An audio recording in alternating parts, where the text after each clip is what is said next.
찬양할 때랑 이렇게 예배할 앞부분까지는 계속 찬양을 할 수 있도록 좀 도와주시기 바랍니다. 그래서 너무 길어지는 것 때문에 한 거니까 오늘은 그냥 하고, 그리고 우리 유년부도 유치부랑 초등학교 1, 2학년들을 위해서 지금 그걸 준 거예요. 친구들은 목사님 말씀 들으세요. 가온이 이제 3학년 되지 않나? 이제 말씀 그래. 그건 좀 이따 하면 돼요. 이미 벌써 주일학교 예배 때 이렇게 열심히 잘 했었어요. 그러니까 그거는 목사님 말씀 들으면 돼. 한번 보세요. 여기 봐봐. 그렇지. 벌써 유치부 친구들도 말씀을 듣고 싶은 친구들은 말씀을 들어도 돼요. 지금 어떤 친구는 눈이 마주쳤어. 그래. 그렇게. 말씀을 듣는 일이 너무나 중요합니다. 지금 시대가 너무 보는 문화가 돼 버렸어요. 성경은 계속 들으라고 말씀하시는데 듣는 능력을 잃어버렸어요. 못 듣습니다. 주일날 교회 와서도 못 들으면 이제 영영 기회가 없습니다. 그래서 어찌됐든 아이들이 들을 수 있도록 도와줘야 됩니다. 제일 좋은 방법은 내가 듣는 거예요. 내가 듣는 것을 보여주는 겁니다. 그게 주님께서 우리에게 가르쳐 주신 방법입니다. 오늘도 주님께서 말씀하시는 것을 듣기 원합니다. 그래서 내 중심에 새겨주시는, 지금 목회자가 설교하는 그 말 전부를 다 기억할 수는 없습니다. 그런데 말씀을 듣다 보면 성령께서 내 안에 부딪히게 하시는 말씀이 있어요. 그것을 담아서 실천하는 것입니다. 그래서 오늘도 주님의 음성을 들으시는 시간 되기를 주님의 이름으로 축복합니다. 아멘. 좀 전에 우리 민지우 학생이 읽었는데 성경에 등장하는 최초의 아기 혹시 누군지 아십니까? 최초의 아기가 누가? 가인입니다. 가인하면 우리가 일반적으로 아는 그 이미지가 뭐죠? 동생을 죽인 살인자. 그런데 사실 가인은 아기로 등장합니다. 어떤 아기? 인류 최초의 아기. 생각해 보세요. 자, 집에 아이가 태어나면 어떻죠? 정말 놀라운 일입니다. 신비로운 일이에요. 저도 기억합니다. 제 첫 아이가 태어났을 때 제 인생에 아마 그 이전과 이후로 나뉠 거예요. 정말 신비롭고 놀라운 순간이에요. 얼마나 아름다운 순간인지 모릅니다. 그런데 가인은 인류 최초의 아기예요. 엄마 아빠가 어땠을까요? 그래서 하와가 말합니다. 주의 도우심으로 내가 등남하였다. 너무 기뻤던 겁니다. 그 3장에 보면 여자가 저주를 받은 사건이 나와요. 그리고 그 저주받은 내용이 해산의 고통이었습니다. 그래서 그 해산하는 것이, 출산하는 것이 저주인 줄 알았는데 알고 봤더니 정말 놀라운 축복이었던 겁니다. 그 기쁨과 그 환희를 이전에는 경험해보지 못했어요. 너무나 기뻤던 일입니다. 그 아기는, 세상에서 유일했던 그 아기는 사랑도 독차지했었겠죠. 모두가 다 날 사랑해요. 그 많은 사랑을 풍성히 누렸던 가인이었습니다. 그런데 그 가인에게 어느 날 충격적인 일이 벌어집니다. 뭐죠? 내 사랑을 나눠갈 동생이 생긴 겁니다. 동생이 태어나기 직전부터 막 애가 이상해져요. 엄마의 관심이 이상해. 엄마가 옛날 같지 않은 것 같아. 마음이 나눠지는 거예요. 그리고 결국 그 동생은 태어나고 맙니다.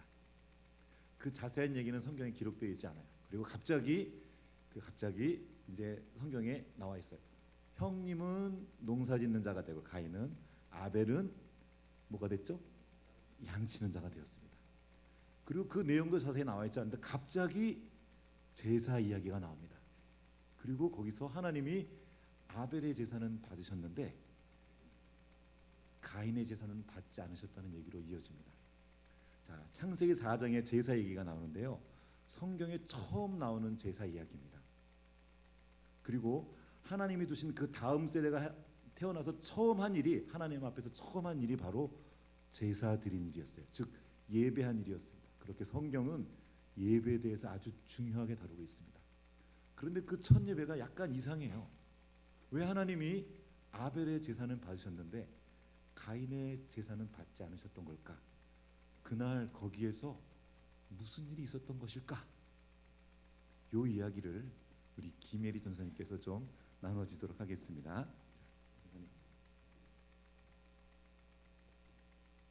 우리 친구들은 전도사님이 지금 동화처럼 이 얘기를 재밌게 들려줄 거예요. 그래서 이따가 소그룹 모임 때 우리 유치부랑 아동부 친구들은 전도사님이 물어볼 거예요. 전도사님이 어떤 이야기를 해줬는지 물어볼 거니까 우리 친구들 그림 보면서 같이 잘 따라와줬으면 좋겠고, 어른분들은 아실 테지만 한 번 더 아이들을 위해서 이 이야기를 좀 귀 기울여 들어주셨으면 좋겠습니다.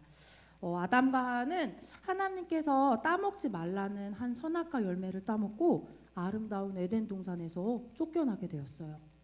그래도 에덴 동산에서 쫓겨난 아담과 하와는 새로운 곳에서 정착하면서 열심히 살았어요. 하나님께서는 이 아담과 하와에게 두 자녀를 허락해 주셨어요. 첫째 아들 이름은 가인이었고요. 둘째 아들은 아벨이었어요. 한 번 더 보여줄게요. 첫째 아들인 가인은 자라서 농사를 짓는 사람이 되었어요. 그래서 날마다 열심히 땅을 가꾸고 농사를 지으면서 살았어요. 혁빈아. 그리고 아벨은 나중에 양을 치는 목동이 되었어요. 이 아벨은 양들에게 좋은 풀을 먹이고 좋은 목동이 되기 위해서 열심히 노력했어요. 오늘은 가인과 아벨에게 아주 특별한 날이에요. 어떤 날일까? 맞아요. 하나님 앞에 제사를 드리는 날이었어요. 가인과 아벨은 열심히 제사 준비를 했어요. 가인은 1년 동안 열심히 농사 드리는 걸로 하나님께 제사 드렸고, 아벨은 가장 깨끗하고 흠이 없는 좋은 양으로 하나님 앞에 제사를 드렸어요. 그런데 웬일이에요? 하나님께서 아벨이 드린 제사는 받으셨지만 가인이 드린 제사는 받지 않으셨어요. 그러자 가인이 몹시 화가 나서 얼굴빛이 싹 변하였어요. 하나님께서 가인에게 찾아가서 가인아 너는 왜 이렇게 화가 나 있어? 너는 왜 얼굴빛이 그렇게 어두워져 있어? 너의 마음 가운데 죄의 악들, 나쁜 마음으로 너를 지배하지 마. 너의 그 나쁜 마음을 빨리 다스려 라고 하나님께서 가인에게 말했지만 가인은 과연 어떻게 됐을까요? 우리 친구들? 네, 어른들은 다 아시죠? 그 마음을 다스리지 못하고 결국엔 동생 아벨을 들에 데리고 가서 죽이고 말았어요. 도대체 우리 친구들, 하나님께서는 왜 아벨의 제사는 받으셨고 가인의 제사는 받지 않으셨을까요? 하나님이 채소보다 고기를 더 좋아해서 아벨의 제사만 받으셨을까요? 아님 가인의 제사는 정성이 없는 것 같아, 난 네 제사 안 받을래 라고 생각하셔서 가인의 제사는 안 받으셨을까요? 우리 친구들, 왜 하나님께서 이 가인의 제사를 받지 않으셨는지 우리 목사님께서 계속 이야기해 주실 거니까 귀 쫑긋 세우고 잘 들어보아요. 알았죠? 네. 어른들만 친구들이고 이 주일학교 친구들은 선생님이 전도사님이 친구가 아닌가 봐요. 그래도 나누도록 하겠습니다. 이 하나님께서 아벨의 제사는 받고 가인의 제사를 받지 않은 것은 여러 가지 의견이 분분합니다. 왜냐하면 기록이 되어 있지 않아요. 어떤 신학자들은 구속사적인 관점에서 바라봅니다. 구속사는 뭐냐면 하나님이 사람을 구속하신 거예요. 레위기의 제사처럼 짐승이 피를 흘려서 죽고 대신 우리의 죄를 사해 주셨다. 그것처럼 예수님이 그 피를 흘리셔서 우리를 구원해 주셨다. 이게 구속사예요. 그 관점으로 이걸 해석하면서 가인의 제사를 받지 않으신 이유는 가인이 피를 흘리지 않아서다. 짐승을 잡지 않아서 가인의 제사를 받지 않았다. 이렇게 말하는 해석이에요. 그런데 성경을 아무리 자세히 봐도 하나님이 피를 흘리지 않아서 안 받았다는 말이 없어요. 그리고 그 얘기는 레위기 한참 뒤에 나온 말이에요. 그리고 또 레위기에 보면 곡식으로 드리는 제사도 있습니다.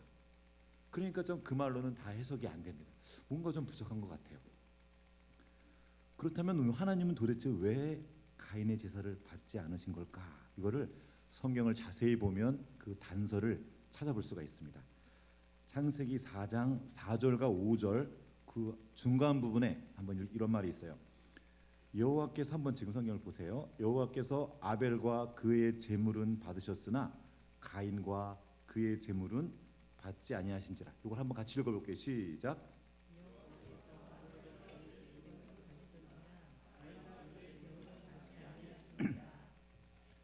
여기까지. 여기 보면 여호와께서 아벨의 제물이라고 하지 않으시고 아벨과 그의 제물을 받으신 거예요. 다시 말하면 뭘도 받으신 거예요? 아벨을 받으신 거예요. 그 뒤에 말은 가인과 그의 제물은 받지 않으셨다. 가인을 먼저 안 받으신 겁니다. 하나님은 우리가 드리는 제물에 관심이 있는 것이 아닙니다. 하나님의 첫 번째 관심은 그 제물을 드리는 사람입니다. 하나님 받지 않으신 건 가인의 제물이 아니라 그 드린 사람, 즉 가인이었습니다. 하나님은 먼저 사람을 받으시고 그 사람이 합당할 때 그의 제물도 받으십니다. 아무리 비싸고 귀한 것을 드려도 그 사람이 준비가 되지 않으면, 그 사람이 합당하지 않으면 하나님은 그 제물도 받으실 수 없습니다. 그러면 땡인 거예요. 이거는 레위기에 주신 그 제사법에도 나와 있습니다. 레위기에 보면 제사를 이렇게 드려라고 나와 있는데 조금 형편이 되는 사람은 황소로 드리라고 나와 있어요. 그런데 조금 못 미치면 양을 드려라. 가난해서 그것도 안 돼. 그럼 뭘 드리라고요? 비둘기로 드려라. 예수님의 부모님도 너무 가난해서 비둘기로 제사를 드렸어요. 자, 황소와 비둘기의 차이가 얼마나 날까요?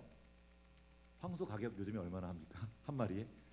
그 소 한 마리 말고 그 황소 진짜 비쌉니다. 거의 1,000만 원에 가깝다고 들었어요.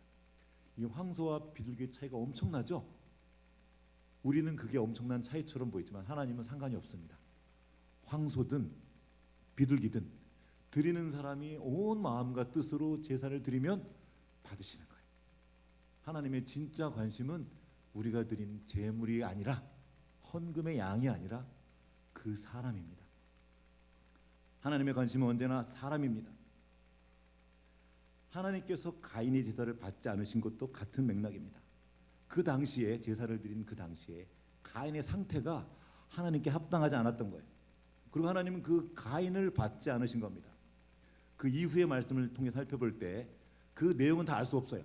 그러나 분명한 것은 가인이 당시에 죄 가운데 있었다는 것입니다. 자, 창세기 4장 7절 말씀을 우리 성가대가 한번 읽어주시겠습니까? 창세기 4장 7절 말씀. 갑자기 어디로 튈지 모릅니다. 자, 잘 보셔야 돼요. 자, 성가대가 한 목소리로 시작.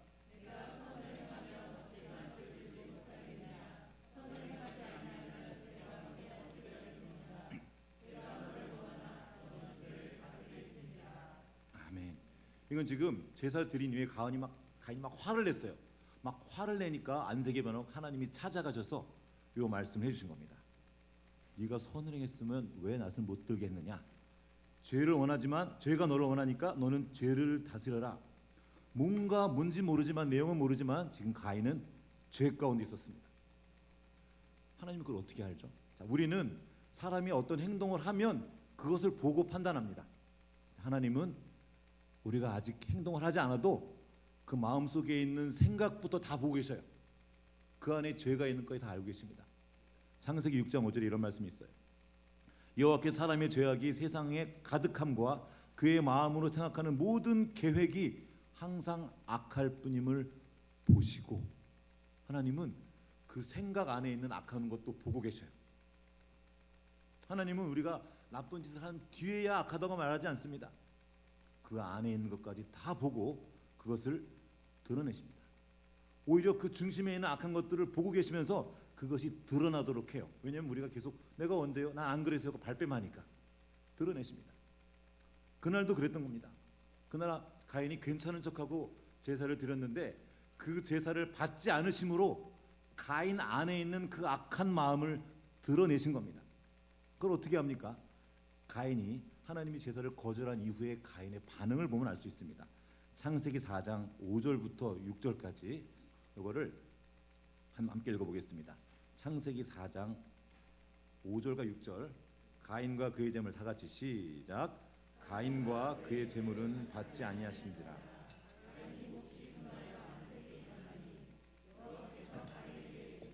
내가 분하여 함은 어찌 됨이니 안색이 변함은 어찌 됨이냐. 아멘. 우리가 이 얘기를 들으면서 가인 편을 자꾸 들고 싶은 마음이 생깁니다. 왜냐하면 가인과 그의 재물을 받지 않으셨기 때문에. 왜죠? 가인은 지금 땅의 소산으로 제사를 드렸습니다. 여기까지 아무 문제가 없어요. 그냥 마땅히 드린 거예요. 제사를 드렸어요. 우리를 따지면 주일날 예배 온 거예요. 예배 참석한 겁니다. 할 걸 다 했어요. 그런데 하나님이 그 제사를 받지 않으신 겁니다. 그러니까 가인이 화를 냈죠. 우리는 이걸 당연하다고 생각하지만 사실 이건 그렇게 당연한 일도 아니고 자연스러운 일도 아니었습니다. 한번 생각해 봅시다. 옛날부터 제사를 드렸어요. 사람들이 제사를 드리다가 자신이 그 섬기는 신의 심기를 건드리지 않으려고 굉장히 조심합니다. 무슨 문제가 있으면 어떻게 하죠? 그 사람들이 제사 드릴 때 신에게 뭐라고 합니까? 아니면 자기가 어땠는지 돌아봅니까? 자기를 돌아봐요. 원인을 자기에게 찾습니다. 내가 정성이 부족했나? 어디 중간에 부정 탔나? 뭐가 잘못됐지? 이렇게 자기를 돌아보는 게 보통 일반적인 상황 반응입니다. 그런데 가인은 그러지 않은 거예요. 심지어 무속인들도 굿하기 전에 몸을 정결히 하고 굉장히 조심해요. 잘못되면 자기를 탓합니다. 근데 가인은 그러지 않았어요. 그러자마자 하나님을 막 향해서 얼굴을 붉히고 화를 내고. 자, 무슨 말입니까? 가인은 지금 제사를 드리긴 했지만 그의 관심은 하나님이 아니었습니다. 온통 자기로 가득했습니다. 그는 하나님의 마음이나 하나님의 뜻에는 별로 관심이 없었습니다. 자기가 잘못한 거나 자기 마음 안에 있는 그 못된 마음, 합당하지 않은 것들은 전혀 생각도 않은 채 하나님을 향해 함부로 화를 낸 것입니다. 여기 성경을 자세히 보면 가인의 안색이 변했다는 이야기를 2번이나 반복해서 합니다. 성경에서 반복했다는 것은 중요하다는 거예요. 우리의 얼굴빛은 아주 중요합니다. 왜냐하면 우리의 얼굴은 우리의 마음을 비추는 통로이기 때문입니다. 그 얼굴의 얼자가, 여러분 얼 빠진 사람 이런 말 아십니까? 얼 빠진 사람, 얼이 빠져 있는 사람이에요. 얼간이 아세요? 얼간이? 얼이 어디로 갔어? 지금 현재 얼이 없는 거예요. 이게 얼간이라고 부르는 거예요. 이 얼이 뭐냐면 그 사람의 마음, 그 사람의 정신, 그 사람의 가장 중요한 그 부분을 우리는 얼이라고 불러요. 다시 말하면 마음인 거죠. 그 마음이 깃드는 굴, 집, 그게 얼굴입니다. 그러니까 이 얼굴이 우리 마음을 비추는 거예요. 그래서 얼굴이 중요합니다. 얼굴빛을 중요하게 해야 돼요. 하나님도 우리의 마음을 보신 하나님도 우리의 얼굴을 보십니다. 여러분의 얼굴빛을 주의해야 됩니다. 그 얼굴을 가장 처음 보신 분이 하나님이시기 때문입니다. 내가 우리 자녀에게 대하는 그 얼굴, 자녀가 부모를 보는 그 얼굴, 부부 사이에 보는 그 얼굴, 이 얼굴이 너무 중요해요. 내가 남편을 보는 것 같지만 먼저 보시는 것은 하나님입니다. 내가 내 자녀의 얼굴을 보는 것 같지만 하나님 먼저 보시는. 그래서 그 얼굴을 주의해야 됩니다. 그래서 다윗이 기도했어요. 주여, 주의 얼굴빛을 내게 비추시고 내 얼굴을 도와주세요. 얼굴을 고치고 나가는 거죠. 그런데 가인은 그렇게 하지 않았습니다. 얼굴을 굳게 하고 얼굴로 막 화를 팍팍 내면서 하나님께 분노를 쏟아낸 겁니다. 그리고 하나님이 잘못했다고 주장하고 있는 거예요. 얼마나 많은 때 우리가 그렇게 합니까? 나를 돌아보지 않고 내 마음에 품은 못된 마음이나 내가 한 어리석은 짓을 생각하지 않고 그것을 막으시는 하나님을 향해 얼마나 많이 분을 내고 화를 냅니까? 원망합니까? 머리 갈 것도 없습니다. 우리 집을 보면 되죠. 집안에서 아이들이 어떻게 하죠? 자기가 잘못해놓고 엄마한테 화를 내요. 알람 맞춰놔서 깨워줬어요. 그런데 깨워줬는데 일어나가지고 왜 안 깨워줬냐고. 분명히 깨웠는데 자기가 잘못했는데 막 화를 내면서 가요. 아니 몇 번이나 깨웠는데 자기가 한 건 안 하고 막 그리고 얼굴 하고 불 켜고 그러고 나가요. 그런 일들이 많이 있습니다. 아이들이 부모님께 뭔가를 원해요. 그럼 부모님이 그 원하는 걸 안 들어줄 때가 있습니다. 왜요? 위험한 거나 아니면 그 아이가 그거를 감당하지 못하면 안 돼 하고 거절해요. 그러면 그건 나쁜 일입니까? 그 아이랑 관계를 끊자고 하는 거예요? 그렇지 않죠. 위험하니까 안 된다고 거절한 겁니다. 당연한 거예요. 버리는 게 아닙니다. 그냥 두면 안 되니까 거절하긴 했지만 미워서 그런 것도 아니고 관계를 끊겨야 함도 아닙니다. 잘 가르쳐주고 바로잡아주기 위해서 그렇게 한 거예요. 왜? 사랑하니까. 다치면 안 되니까. 우리 아까 성경을 읽었던 지후가 어릴 때 반짝이는 걸 좋아했어요. 반짝거리는 건 다 좋아해요. 집에서 반짝이는 게 뭐가 있을까요? 가위, 칼, 뭐 이런 거. 어린 나귀가 그걸 좋아한다고 주면 됩니까? 나중에 시집갈 때 세트로 주고 싶어요. 칼 세트. 그러나 지금은 안 돼요. 위험하니까. 그러면 아빠가 그걸 안 줬어, 엄마가. 그러면 관계 끊어야 됩니까? 아니잖아요. 가인도 그런 겁니다. 하나님이 가인의 제사를 안 받았어요. 그거는 가인과 제사를 끊자는 게 아닙니다. 관계를 끊자는 게 아닙니다. 아벨과 차별한 것도 아니에요. 아벨만 더 예뻐하고 아벨을 더 귀하게 여겨서 아벨은 받고 그런 게 아니라, 가인을 버린 게 아니라 그냥 잘못된 부분을 알려주는 겁니다. 이걸 어떻게 알 수 있죠? 가인이 그렇게 황당하게 화를 낼 때 이게 어디서 화를 내? 으악! 이러지 않고 찾아가서 말씀해 주시는 거예요. 말을 하고 있다는 것은 지금 관계를 이어가겠다는 말입니다. 자, 가인은 지금 자기가 잘못하고 자기가 삐져 있어요. 화를 내고 이러고 있어요. 여기 있으니까 하나님이 찾아가가지고, 가인아, 너 왜 그러니? 왜 화가 났어? 너 얼굴이 왜 그래? 얼굴 좀 펴라. 그러면서 말해주는 거죠. 그리고 하나님이 진짜 해주고 싶은 말씀을 해주시는 거예요. 가르쳐 주시는 겁니다. 창세기 4장 7절, 우리 아동부랑 학생부가 한번 읽어보겠습니다. 창세기 4장 7절. 시작. 하지 아니하면 죄가 문에 엎드려 있느니라. 죄가 너를 원하나 너는 죄를 다스릴지니라. 아멘. 자, 제가 세 번역으로 한번 다시 읽어드리겠습니다. 네가 올바른 일을 하였다면 어찌하여 얼굴빛이 달라지느냐? 내가 올바르지 못한 일을 하였으니 죄가 너의 문에 도사리고 앉아서 너를 지배하려고 한다. 너는 그 죄를 다스려야 된다. 하나님이 지금 죄가 너를 다스리려고 하니까 죄를 다스리라고 알려주신 거예요. 하나님은 지금 가인에게 너 죄 졌으니까 혼 좀 나봐라, 저주를 받아라, 그러신 게 아닙니다. 죄가 지금 너를 노리고 있어. 죄에게 지배당하지 말고, 다시 말하면 죄의 노예가 되지 말고 죄를 다스리라고 알려주시는 거예요. 이것은 아담의 범죄 이후에 죄의 문제로 인해서 고통받고 있는 인류에게 주시는 하나님의 사랑의 충고였습니다. 그리고 죄가 지금 맹수처럼 도사리고 앉아서 기회를 노리고 있는 거예요. 그러니까 조심해라. 그래서 사도 바울도 말했습니다. 마귀가 우는 사자처럼 삼킬 자를 찾고 있다. 근신하고 깨어라. 믿음을 굳건히 해서 마귀를 대적해라. 이렇게 말한 거 아닙니까? 내가 너를 구속해서 자유케 했는데 자칫하면 죄의 노예가 된다. 그러니까 죄가 너를 지배하러 가는 것을 인식하고 생각하고 경계하면서 그 죄를 다스리라고 알려주신 겁니다. 무슨 말입니까? 이제 그렇게 하지 말라는 거예요. 다음번 예배 드릴 때는 네 마음을 돌아보고 네 안에 있는 죄를 회개하고 깨끗하게 하고 나오라는 것입니다. 이제 그렇게 하면 돼요. 삐져 있지 말고. 하나님이 이렇게 하나님께서 제사를 받지 않으신 이유를 설명해 주면서 가인이 다시 예배의 자리로 나올 수 있도록 알려주십니다. 길을 열어주신 거예요. 여러분 기억하십시오. 우리가 잘못하고 실수해도 하나님은 우리와 관계를 끊지 않으십니다. 그 관계는 끊어지지 않아요. 하나님은 여전히 우리를 사랑하시고 우리에게 찾아와 말씀해 주십니다. 중요한 것은 우리가 잘못한 이후입니다.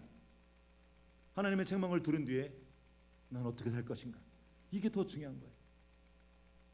뾰로통해서 얼굴 붉히고 가만히 이렇게 있지 말고 얼굴 펴고 하나님의 말씀을 잘 듣고 내가 뭘 고치면 되지 하고 그거를 고치면 됩니다.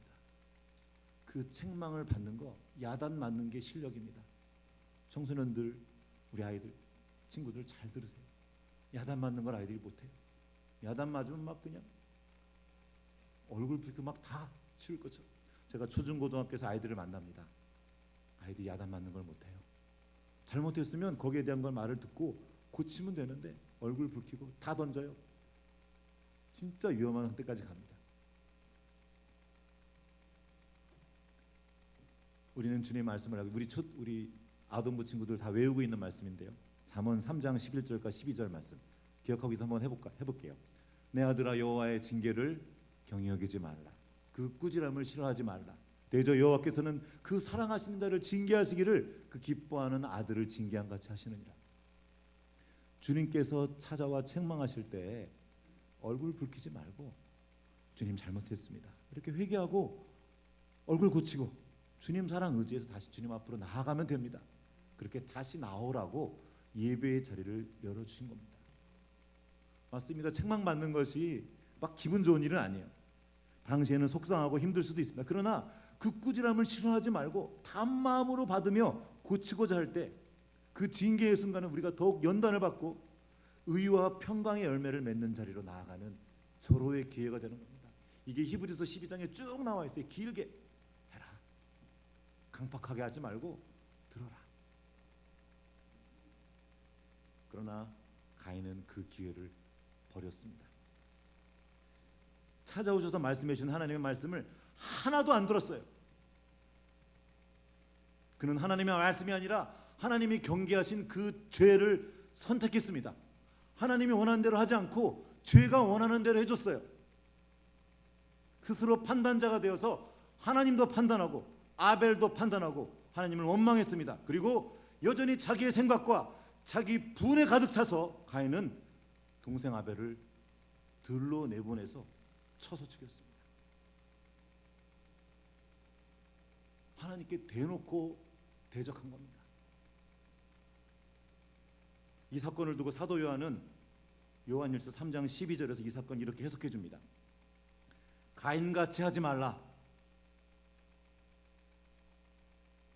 한번 따라해 볼게요. 가인같이 하지 말라. 마음에 새기는 겁니다. 그는 악한 자에게 속하여 아우를 죽였으니 어떤 이유로 죽였느냐 하고 지금 나와 있어요. 자기 행위는 악하고 그 아우의 행위는 의로움이라. 가인이 아벨을 왜 죽였다고요? 자기는 악하고 아벨이 의로웠기 때문입니다. 가인은 아벨이 의로워서 죽였습니다. 아벨이 믿음으로 의로운 제사를 드리자 의롭지 못한 자신의 상태가 드러난 겁니다. 아벨만 없었으면 슬쩍 넘어갈 수 있는데 아벨 때문에 그렇게 됐구나. 그래서 아벨을 죽여버린 거예요. 의로우신 예수님도 그렇게 불의한 종교인들 때문에 죽임을 당하셨습니다. 빛 대신 예수님의 존재 때문에 어둠에 속해 있던 그 자신들의 추악한 모습이 다 드러나는 거예요. 빛인 예수님이 들어오니까 어둠 가운데서 자기 마음대로 못된 짓 했는데 그분이 오니까 다 드러나잖아요. 그러니까 예수님을 제거해버릴 수밖에 없었던 겁니다. 오늘날에도 이런 일이 반복해서 일어납니다. 머리 갈 것도 없어요. 우리 주변에 얼마든지 이런 일들이 일어납니다. 우리 주변에 뭔가 잘하고 열심히 하는 사람이 있으면 어떡합니까? 칭찬할 것 같죠? 그 회사도 가보면 그래요. 어떻게든 그 잘하는 사람을 끌어내려요. 비아냥거리고 혼자 잘났구만. 왜요? 걔가 열심히 하면 내가 게으른 것이 다 들통나요. 아, 대충 좀 해. 설렁설렁. 열심히 하는 그 사람의 존재로 인해서 자신의 못됨과 자신의 악함과 자신의 게으름이 다 드러난 거예요. 자기가 고치면 되는데 자기가 고칠 생각하지 않고 그 빛의 존재를 제거해버리고 마는 겁니다. 그때나 지금이나 이 일들은 계속 반복되고 있습니다. 하나님은 가인의 제사를 받지 않으심으로 인해서 가인 안에 있던 이 추악한 마음을 드러내신 겁니다. 이런 상태에 있는 가인을 어떻게 받으실 수 있습니까? 사랑하신데.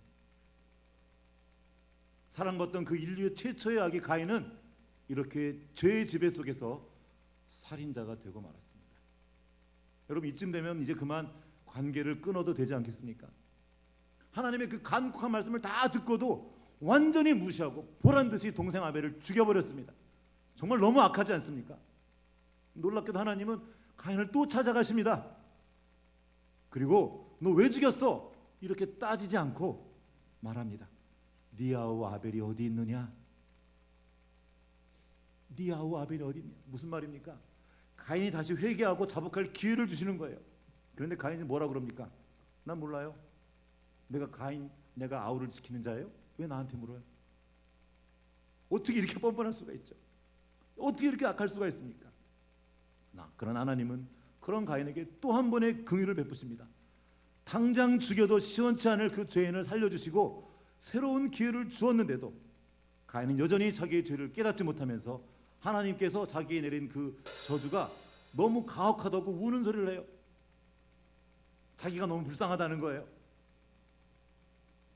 더 놀라운 것은 이런 가인을 향한 하나님의 반응입니다. 하나님은 그런 가인에게 표를 주시고, 알았다, 사람들이 너를 죽이지 못하게 내가 도와줄게, 이렇게 해주십니다. 가인의 이야기를 계속 읽다 보면 이런 질문이 들어요.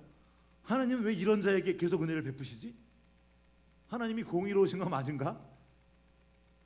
어떻게 이렇게 못된 자를 계속 도와주시고 계속 응원해 주실까? 그 마음이 저도 혼란스러워지는 거예요. 그런데 그 의문이 깊은 은혜의 이야기로 바뀌는 순간이 있습니다. 어떤 순간입니까? 아, 사실은 내가 바로 가인 같은 자였구나. 내가 바로 하나님의 긍휼을 입은 자구나. 하나님의 그 큰 사랑을 입은 자라구나. 그 사랑을 입고도 여전히 고집 부리면서 내 마음대로 살아가려고 하고 있구나 하고 깨달을 때 은혜의 이야기로 바뀝니다. 이게 바로 사도 바울의 이야기예요. 사도 바울은 자기 의로 가득해서 그리스도인들을 죽이려고 쫓아다녔습니다. 깨닫고 보니까 자기가 죄인이었던 거예요. 아, 내가 죄인 중에 괴수구나. 하나님이 나를 기다려주셨고 은혜 베풀어 주셨구나 하고 그 인생이 바뀌는 거예요. 살인자 중에 살인자였고 악독한 자 중에 악독하였는데 그가 하나님 앞으로 돌아가자 놀라운 하나님의 사역자가 됩니다. 하나님의 계시를 보고 우리에게 전해주는 하나님의 사역자로 변하는 거예요. 가인에게 지금 기회를 주시는 겁니다. 만약에 가인이 그때 돌이켰다면 얼마나 놀라운 하나님의 사역자가 될 수 있겠습니까? 하나님이 지금도 계속 기회를 주고 계신 겁니다. 사도 바울이 이렇게 고백했습니다. 우리가 아직 죄인 되었을 때 그리스도께서 우리를 위해 죽으심으로 하나님께서 우리에 대한 자기의 사랑을 확증하셨느니라. 언제요? 우리가 죄인 되었을 때. 내가 아직 죄인, 더 나아갑니다. 곧 우리가 원수 되었을 때 그의 아들의 죽으심으로 말미암아 하나님과 화목하게 되었은즉 화목하게 된 자로서는 더욱 그의 살아나심으로 말미암아 구원을 받을 것입니다. 원수일 때, 원수 같은 존재로 있을 때 하나님 우리를 사랑해 준 겁니다. 하나님이 우리가 뭔가를 잘해서 주신 것이, 받아주신 것이 아닙니다. 우리가 죄인이고 원수처럼 있을 때, 우리가 하나님을 대적할 그때 우리를 사랑하셨고 예수 그리스도를 보내주시고 십자가 위에서 그 사랑을 증명해 주셨습니다. 이 예수 그리스도 안에 있는 그 하나님의 아버지의 사랑에서 우리를 끊을 것이 아무것도 없습니다. 어떤 것도 못 끊으셔요. 끝까지 주님은 우리를 사랑해 주십니다. 이것이 성경을 통해 우리에게 주시는 복음입니다. 그리고 지금도 날마다 우리에게 부어지고 있는 놀라운 하나님의 은혜입니다. 다시 맨 처음 질문으로 돌아가 보겠습니다. 하나님은 왜 가인의 제사를 받지 않으셨을까? 이제 우리는 분명하게 대답할 수 있습니다. 하나님께서 가인을 사랑하셨기 때문입니다. 생각해 보십시오. 가인은 인류 최초의 악이었습니다. 하나님이 그 생명을 주신 거예요. 하나님께서 어떻게 그 아이를 미워할 수 있겠습니까? 내 자식인데, 내 손주인데. 아무리 잘못해도 내 아이를 어떻게 내가 버릴 수 있겠습니까? 끝까지 붙들고 얘가 돌아올 수 있도록 도와줘야 되지 않겠습니까? 하나님이 지금 가인에게 그렇게 하고 계신 거예요. 그리고 지금 우리에게도 그 일을 행하고 계십니다. 하나님은 그토록 사랑하는 가인이 죄의 노예로 살아가 있는 그 상태로 그대로 두실 수 없었습니다. 그래서 그의 제사를 받을 수 없었던 겁니다. 죄송합니다.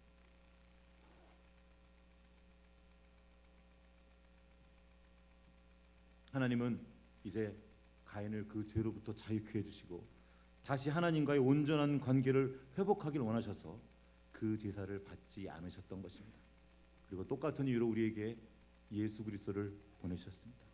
천지를 창조하신 말씀이신 그분이 사람이 되어 우리 가운데 오셨고 십자가의 죽으심으로 단번에 그 제사를 완성하셨습니다.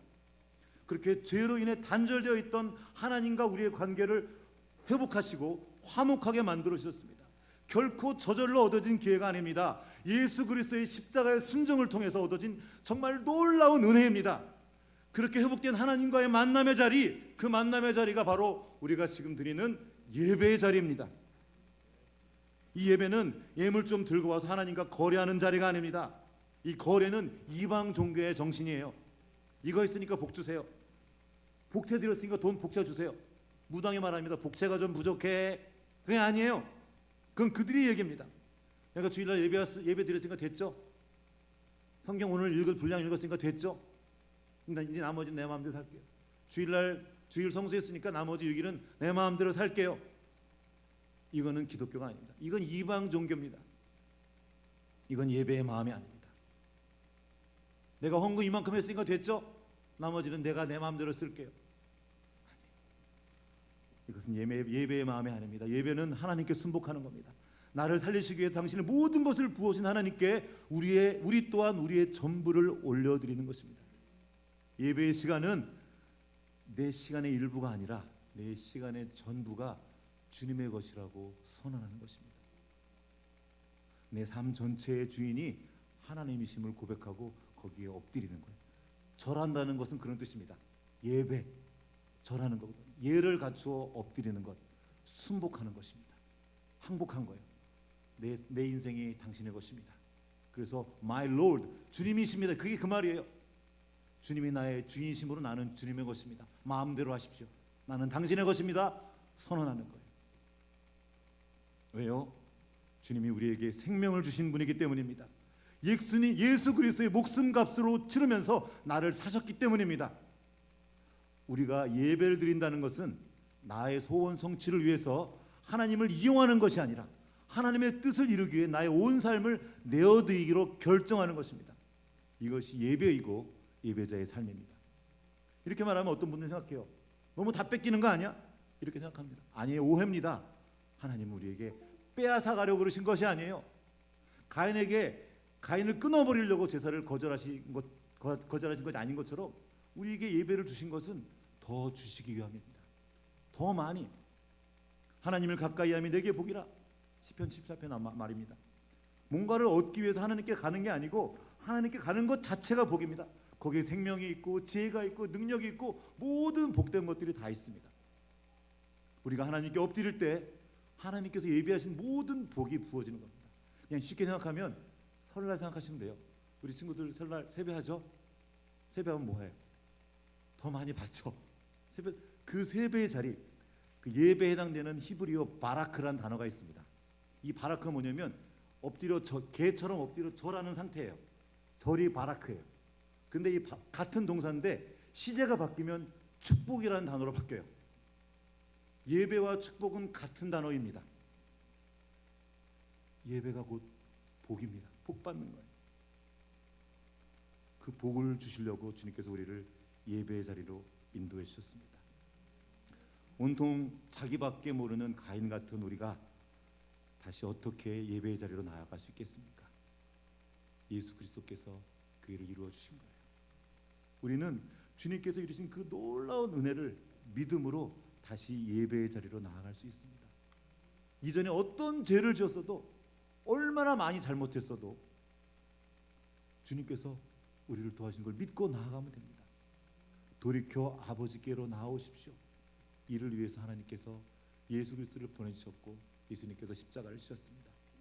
그러나 그 귀한 자리에 아무렇게나 나아갈 수 없습니다. 우리 스스로 만들어 걸친 자기 의라는 누더기 옷이 아니라 거룩하고 찬란한 예수 그리스도로 옷 입고 나아가는 것입니다. 예배는 옵션이 아닙니다. 생명입니다. 우리의 전부입니다. 우리의 존재의 근원 되신 하나님을 만나고 연결되는 자리이기 때문입니다. 예배의 자리 없는 우리의 인생은 허망한 안개와 같을 뿐입니다. 예배의 자리, 복의 근원이신 하나님과 연결되는 그 놀라운 은혜의 자리를 사모하십시오. 우리가 교회로 함께 모여서 영과 진리 안에서 예배드리고 소그룹으로 모여 예배드리고 가정 안에서 예배드리고 그 예배가 회복되게 하십시오. 그럼 하나님의 그 하늘의 복이 우리의 삶 가운데로 흘러들어올 것입니다. 함께 기도하겠습니다. 연주해 주시기 바랍니다. 믿음으로 아벨은 가인보다 더 나은 제사를 드리며 하나님께 드림으로 의로운 자라 하시는 증거를 입었습니다.